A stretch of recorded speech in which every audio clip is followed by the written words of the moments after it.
Some of the meetings that you host will need to be private and controlled, meaning that you'll want to make sure that you know who's in the room and really not allow people who would be inappropriate for the meeting to attend the meeting.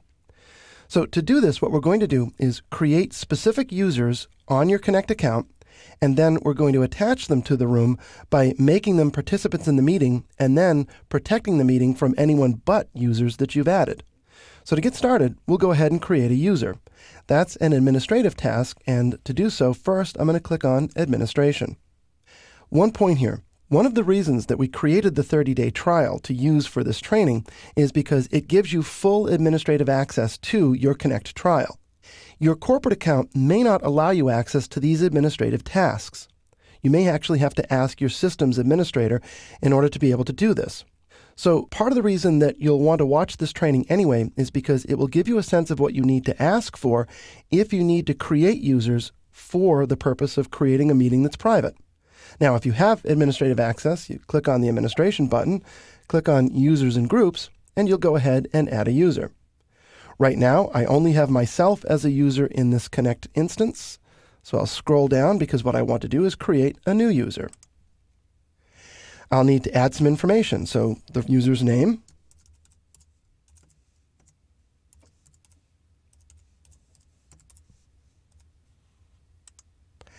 and we'll use Olivia's email address for her username.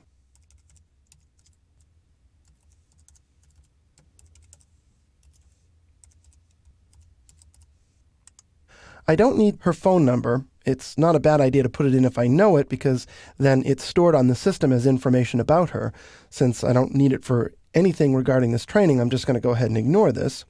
I am, however, going to give her a password.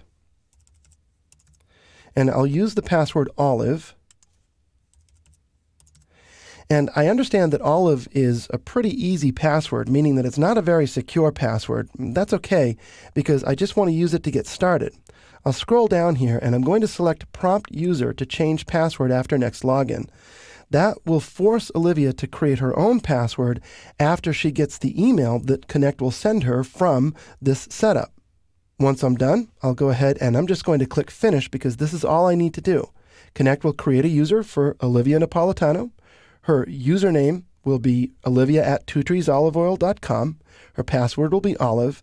When I click Finish, Connect will send her an email. Now, at this point, she can use this information to log into any meeting that I'm giving her access to. So the next step is to give her access to the meeting. So I'm going to go back up here to Meetings. I've already created a meeting, Tim's first meeting, so we're going to make this meeting private and invite Olivia and only Olivia to it. So we'll click on Tim's first meeting, and I want to edit the information for the meeting, so we'll click on Edit Information. And I'm going to scroll down. And right now the meeting is set so that anyone who has the URL for the meeting can enter the room. What I want to do is protect the room and make it private. So I'm going to click on Only Registered Users May Enter the Room. Guest access is blocked. Now we'll scroll up because we need to add a guest to the room. So I'm going to click on Edit Participants, and this is where I'll go ahead and add Olivia to the room as a meeting participant.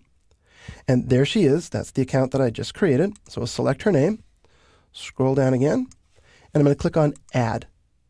And all that does is it makes it so that this room is a room that only Olivia Napolitano and, of course, myself can enter. If I want to add more participants, well then, of course, I'll need to go ahead and create more users on the system and then add them to the room. But the process is exactly the same as I just showed you. I'll do it over and over again, add them to the room, and then only those people are allowed into the room because they have the username and password that the system is expecting for access to the room. And that's all there is to it. Creating a private room is very easy. Create a user account, add them to the room, and you'll be good to go.